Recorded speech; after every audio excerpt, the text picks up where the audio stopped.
제목만 보고 그런 생각하신 분들 많으실 겁니다. 에이 그래봤자 할인 조금 해주고 구형보다 저렴하다고 하는 거겠지. 이것도 파이낸셜 같은 거 써야 할인해주고 그런 거 아니야? 이런 거요. 그런데 이번엔 그런 거 아닙니다. 그냥 차 가격 자체가 내려갔습니다. 신기하죠? 불과 올해 초까지만 해도 카플레이션이다 뭐다 자동차 가격이 오른다고 난리였잖아요. 수요도 계속 많아지면서 가격을 올리는 게 전혀 이상하지 않았을 정도인데 제네시스급 프리미엄 브랜드가 구형보다 신형을 저렴하게 내놨다고 합니다. 어떻게 가능했던 건지 앞으로 이런 사례가 많아질지까지 쉽고 빠르게 정리해드리겠습니다.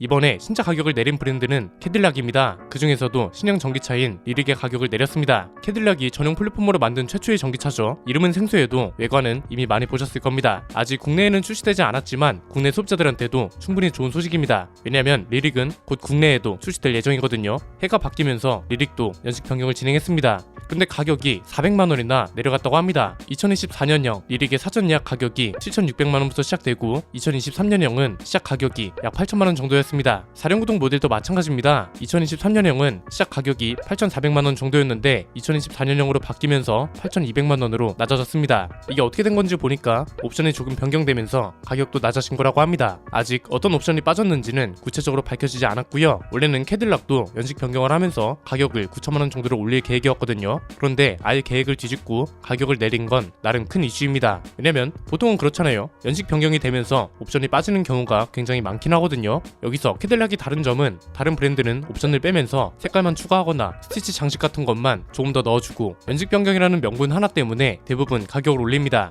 볼트도 보세요. 뭐 별로 추가된 것도 없고 색깔만 몇 가지 추가됐는데 가격은 300만원이나 올랐잖아요. 전기차는 파워트레인 스펙이 특히나 중요합니다. 그래서 혹시나 배터리 스펙 같은 게 달라졌나 했는데 그런 건 또 아니라고 합니다. 같은 그룹 아래에서 캐딜락이랑 쉐보레가 이렇게 다른 정책을 펼치는 것도 신기하고 대부분이 연식 변경만을 명분으로 가격을 올리는데 캐딜락은 아예 그걸 벗어난 것도 참 의미 있는 것 같습니다. 그런데 사실 캐딜락은 예전부터 가격 정책이 공격적이긴 했습니다. 제일 대표적인 게 에스컬레이드죠. 에스컬레이드가 풀체인지 될 때 기억하시나요? 이때 체인지업이라는 프로모션을 진행했는데 이게 꽤 파격적이었습니다. 이 당시 현행 모델을 계약한 사람들이 있었을 거잖아요. 이 사람들을 대상으로 현행 모델을 신형으로 업그레이드 해주는 금융 프로그램이 있습니다. 이 프로그램을 이용해서 에스컬레이드를 구매하면 그 당시 현행 모델을 계약했어도 신형으로 교체를 해주는 거였는데요. 애초에 리스로 구매하려던 사람들한테는 특히 좋은 소식이었죠. 이게 국내 소비자들한테는 더욱 반갑게 들릴 수밖에 없었을 겁니다. 왜냐면 이걸 한번 볼까요? 이게 올해 초에 있었던 일을 한눈에 정리한 자료인데요. 한창 카플레이션이라는 말이 많이 나올 때 자동차 가격이 오르는 것 때문에 난리였잖아요. 실제로 국내에서 판매되는 차들의 가격이 이만큼이나 올랐습니다. 대부분이 200만원에서 300만원 정도 오른 거죠. 이번 그랜저도 보면 풀체인지 되면서 차체도 커지고 옵션도 많이 들어가긴 했지만 어쨌든 절대적인 가격이 많이 오르기도 했잖아요. 거의 1000만원 가까이 올랐는데 이쯤 되면 그런 생각이 드실 겁니다. 어떻게 캐딜락만 이게 가능하냐 이거죠.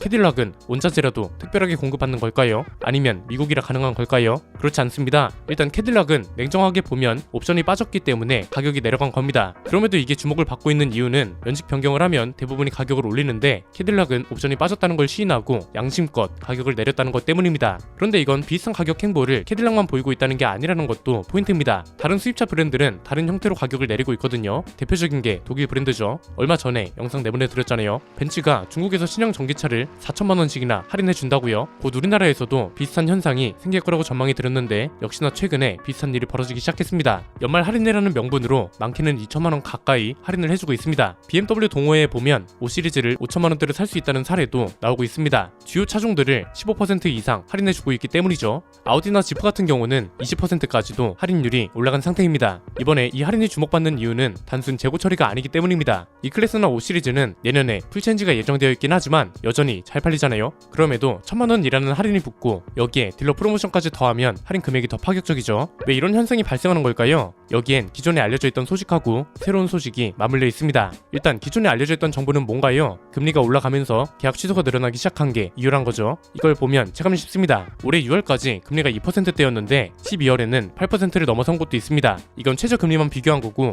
이미 10%를 넘어선 곳도 있습니다. 금리는 이자라고 말씀드렸잖아요. 이러니까 할부나 리스로 자동차를 구매하는 사려는 사람들은 비상인 거죠. 3천만 원에 3%면 이자가 90만 원인데 10%면 300만 원입니다. 이러니까 할부날 리스로 사려던 사람들은 차라리 지금 타고 있는 차를 더 타겠다고 마음먹는 겁니다. 그래서 금리 관련 영상에서 내렸던 결론은 유동자산, 흔히 말하는 바로 쓸 수 있는 현금이 많은 사람이라고 말씀드렸던 거죠. 이분들은 할부 금리 같은 걸 신경 쓸 필요도 없이 그냥 일시불로 차를 구매하면 되고 파격적인 할인도 받아가는 거니까요. 그리고 여기에 새로운 정보를 추가하자면 이렇습니다. 더 정확하게 말하면 이미 올해 중순부터 발생되고 있는 현상인데 대부분이 언급을 잘 안 해서 넘어가고 있던 겁니다. 올해 2분기 정도까지는 원자재 가격이 오르는 것 때문에 비상이었습니다. 특히 자동차를 만드는 철강이라든지 전기차 배터리 원자재 같은 게 많이 오르고 여기에 수요까지 몰리면서 카플레이션이라는 말이 생겼던 겁니다. 그런데 이게 한 6월부터 꺾이기 시작했습니다. 글로벌 원자재 가격이 하락하기 시작한 거죠. 이걸 보면 전 세계에서 사용하는 주요 원자재 가격을 나타낸 건데 천연가스, 밀, 원유, 구리 모든 게 하락세를 보이기 시작했습니다. 철광석 가격도 보면 이미 5월부터 하락세를 보이고 있고요.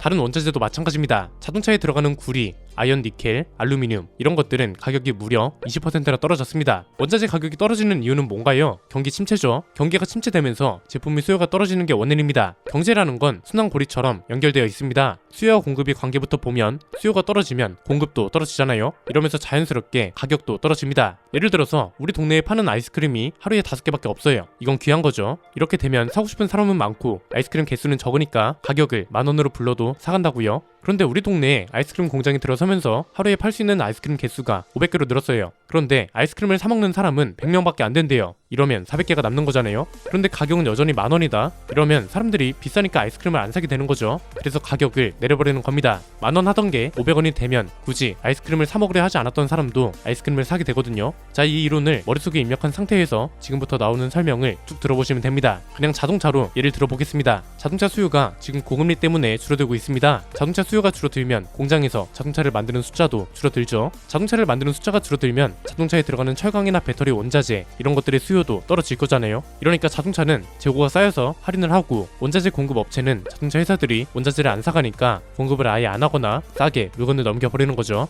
마트에서도 보면 떨이한다고 싸게 주는 경우 있잖아요. 아예 공급을 안 하는 경우는 뭔가요? 시장에 팔리는 가격이 노력이나 투자 대비 너무 터무니없이 저렴해서 팔면 팔수록 손해인 경우죠. 그래서 농작물 같은 거 보면 가격이 안 맞아서 밭을 통째로 갈아엎어버리는 거 뉴스에서 가끔 보셨을 겁니다. 이런 걸 경기 침체라고 하는 겁니다. 수요가 줄어들면서 경제 순환이 줄어들고 그러면서 물건과 원자재 가격과 가치가 하락하는 거죠. 문제는 이런 경기 침체가 내년에도 이어질 것으로 보입니다. 내년에도 주요 원자재 가격이 대부분 하락할 걸로 전망된다고 하거든요. 이쯤에서 그런 기대를 하는 분들도 있을 겁니다. 이 정도면 내년에 나오는 신차는 가격을 기대해도 괜찮겠는데 이미 수입차는 할인 공세에 아예 신형 가격을 낮추는 경우도 생겼고 이 정도면 국산차도 기대해볼 수 있는 거 아닌가? 이런 겁니다. 좀 슬픈 이야기지만 이런 기대는 접으셔도 됩니다. 국산차, 그 중에서도 특히 현대기아차는 가격을 내려야 할 이유가 없습니다. 왜? 가격을 내리지 않아도 수요가 줄어들지 않거든요. 가장 극단적인 예시가 그랜저 풀체인지 아닌가요? 기본 가격도 많이 올랐고 풀옵션 모델은 취득세 포함 6천만 원을 넘겨버렸잖아요. 그럼에도 역대급 계약 대수를 기록하고 출시 당시 대기 기간만 1년 이상이라는 소리가 나왔습니다. 수요와 공급 그리고 그에 따른 가격 변동 전망은 시장 상황도 같이 고려해줘야 합니다. 수입차 브랜드가 가격을 내리거나 할인 공세를 하는 이유는 간단합니다.